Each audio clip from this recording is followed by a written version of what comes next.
Hello बच्चों, क्या हाल चाल। बढ़िया। उम्मीद करते हैं बढ़िया होंगे। आज हम क्लास लेकर के आए हैं क्लास 8 का मैथ की कंपाउंड टेस्ट।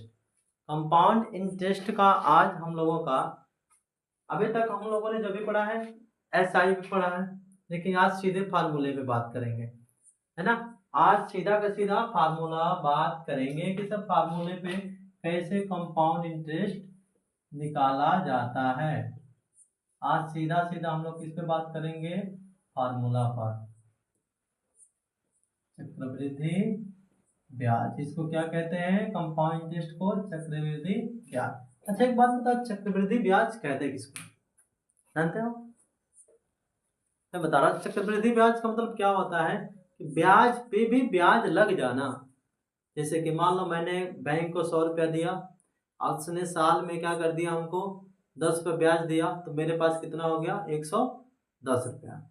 साल में उसने 10 रुपया हमको क्या कर दिया, ब्याज दे दिया, तो हमारे पास कितना हो गया, 110 रुपया। फिर से मैंने 110 का लगाया सालाना, तो उसने हमको क्या कर दिया, साल में हमको 15 रुपया एक्स्ट्रा दे दिया। 110 मेरा था, अब ब्याज हमको कितना दे दिया, 15।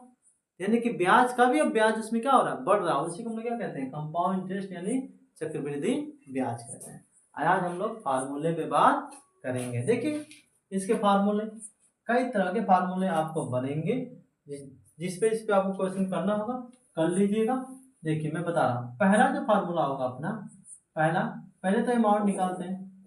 क्या निकालते हैं, अमाउंट निकालते हैं। तब जाके अमाउंट जब निकल जाता है, ठीक है, तब हम जब सी आई निकालते हैं, सी आई को क्या करते हैं, अमाउंट में से पी को हटा देते हैं। देखिए सर, अगर सी आई निकालना है अपने पास अमाउंट पता होना चाहिए।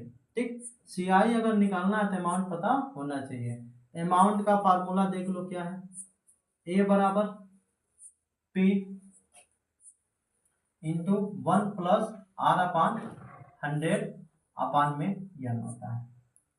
अब कहोगे सर ये यन का माजरा क्या है, तो पी हमारा क्या हो जाएगा, पी हमारा क्या हो जाएगा, प्रिंसिपल हो जाएगा। क्या हो जाएगा, प्रिंसिपल हो जाएगा, यानी कि मूलधन, है ना। मूलधन का मतलब क्या, जो हमारे पास पैसा है वो मूलधन हो जाएगा।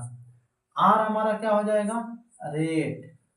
रेट का मतलब क्या होता है, दर, जो आपको किताब में हमेशा किसके रूप में देता है, परसेंटेज के रूप में। किसके रूप में देता है, परसेंटेज के रूप में। यन हमारा क्या हो जाएगा, देखो यहाँ पे यन भी हो सकता है, या हम लोग टी भी दे सकते हैं। ठीक है, टी भी हो सकता है, यन भी हो सकता है। किसी किताब में टी दे देगा, किसी में यन दे देगा, दोनों का मान एक ही होता है। ये क्या हो जाएगा, हमारा समय हो जाएगा। क्या हो जाएगा, समय, यानी कि टाइम हो जाएगा। ठीक है, तो सीधा सीधी ये है जो फार्मूला यूज हम लोग करने वाले हैं।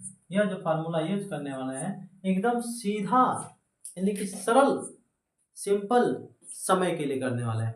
1 साल, 2 साल, 3 साल, 4 साल, 5 साल का अगर निकालना होगा तब सिंपल इसका यूज हम करते हैं। अगर मान लीजिए कहीं आ गया 2.5 साल, 3.5 साल, 4.5 साल, 5.5 साल, तो उसके लिए अलग है।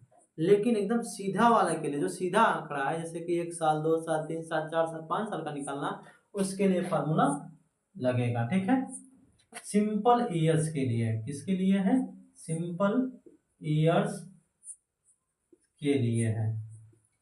ठीक, इतनी बात समझ में आ गई आपको, कोई दिक्कत नहीं है। लाइए मैं आपको एक एग्जांपल के तौर से समझा देता हूँ। सिंपल क्या है कि मान लीजिए कोई व्यक्ति है किसी बैंक में, ठीक है, 4,000 रुपए क्या करता है, डिपॉजिट करता है। डिपॉजिट कर रहा है, क्या कर रहा है, डिपॉजिट कर रहा है। और वो कितने साल के लिए कर रहा है सर, यहाँ पे टाइम मान लेते हैं, कितने साल के लिए, 2 साल के लिए करता है। और उसका बैंक का जो रेट है, इस पर जो बैंक रेट दे रही है, जो रेट दे रही है, मान लीजिए 5% है, तब उसका सीआई क्या होगा, उस पर कंपाउंड इंटरेस्ट कितना आएगा।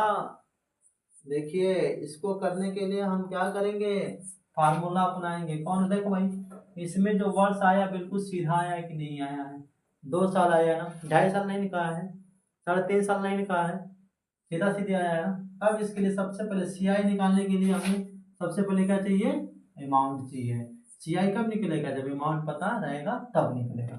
अमाउंट निकालो पहले। ए बराबर क्या होता है, P इंटू 1+R/100, बट्टे में क्या होता है, यन होता है। ठीक है, बट्टे में यन होता है। ठीक, अब यहाँ पे वैल्यू को रखते जाओ। ए बराबर P की जगह पे क्या रखेंगे, जो मूलधन दिया रहेगा उसको रखेंगे 400, यानी कि 4000 है, 4000 1+R यानी कि जितना दिया रहेगा उतना रखेंगे, 5 है 5, और नीचे क्या हो जाएगा 100। यन की जगह पे क्या है, टाइम है ना, तो सर यन की जगह पे क्या लिख देंगे 2।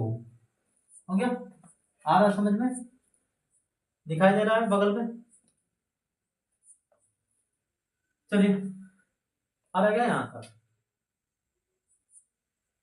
नहीं आ रहा है, चलिए देखो यहाँ पर, इधर का आ रहा है ना, देखते हैं, सॉल्व करते हैं। ए बराबर 4000 तो वो 80 रह जाएगा, तो वो क्या हो जाएगा 105, 100 यानी कि 100 का गुणा 1 में और 5 को जोड़ देंगे तो कितना हो जाएगा अपना 105, यानी कि 105, और फिर नीचे हमारा 100 को उतार देंगे। इसका सर पावर कितना है, 2 है। अब देखिए सर, 4000 को ऐसे लिख दो, अब इसका पावर 2 है, यानी कि इसको कितने बार लिखेंगे, 2 बार लिखेंगे, और किसके रूप में लिखेंगे, गुणे के रूप में लिखेंगे। किसके रूप में लिखेंगे, गुणे के रूप में। समझ में आ रहा है ना, ठीक है, यानी कि पावर 2 है, तो यानी कि इसको 2 बार लिख के क्या कराएंगे, गुणा कराएंगे। 2 जीरो और 2 जीरो कितना होगा, 4 जीरो से, सॉरी 4 जीरो नहीं काटेंगे, दर दर दर दर गड़बड़ा जाएगा। ठीक है, 100 100, यानी कि 2 जीरो से 2 जीरो कट गया, और फिर यहाँ से 1 जीरो से 1 जीरो कट गया। ठीक, फिर से तो कट तो सकता है सर, 2 से 4 भी कट सकता है, पहले लिखते हैं यहाँ पे, जब यहाँ बचा 4 गुणा, ऊपर बचे 105, और नीचे तो कुछ नहीं बचा, नीचे एक है, एक का कोई मतलब है नहीं, लाओ लिख देते हैं, और ऊपर क्या बचा 105 बट्टे में 10। अब यहाँ पे एक चीज और ध्यान दीजिएगा कि 2 से 4 को काट सकते हैं, और 2 से 10 को भी काट सकते हैं। अब इस 5 से हमारा ये भी कर सकता है, 5 दूना 10, 5 एकने 5, ऊपर क्या का आया मेरा, 2 आया, 105 आया, और 21 आया। अब सीधा सीधे इन सबको आपस में क्या कराएंगे, गुणा करा देंगे। क्या करा देंगे, गुणा। पहले 21 से 2 में गुणा कराओ, 105 गुणा 21 में 2 से कितना हो जाएगा, 42 हो जाएगा। कितना हो जाएगा, 42 हो जाएगा। ठीक है, अब ए बराबर निकाल लो, यहाँ पे 42 का इसमें गुणा करा दो, गुणा कराओ 105 में 42 से, 2 5 10 का 0 हासिल 1, 2 शून्य शून्य, और हासिल हुआ 1 तो 1 हो जाएगा, 2 दूना यानी कि 2 एकने 2, 4 5 20 का 0 हासिल 2, 4 शून्य शून्य, यहाँ पे 2 आ जाएगा, 4 एकने 4, 4 हो जाएगा, 0 1 4 4। आंसर कितना आ रहा है, 4 4 1 0। अमाउंट इतना आ गया, अमाउंट तो हमारा इतना आ गया, लेकिन अब क्या करना है सर, हमको CI निकालना है ना। तो CI निकालने के लिए हम लोग क्या करेंगे, CI निकालने के लिए हमने क्या बताया, A माइनस P, ये तो निकल गया है, ए की जगह पे क्या रख देंगे हम लोग, 4 4 1 0 रख देंगे। अब P हमारा वहां पे कितना था, 4000 था, कितना था, 4000 था। अब 4410 में से 4000 को घटाओगे तो कितना आएगा, 400 ना आएगा, नहीं 410 आएगा। क्या आएगा, 410। तो CI हमारा कितना आ गया, 410। यही पर हमारा क्या हो जाएगा, आंसर हो जाएगा। ठीक है, आ गया बात समझ में, नोट कर लो।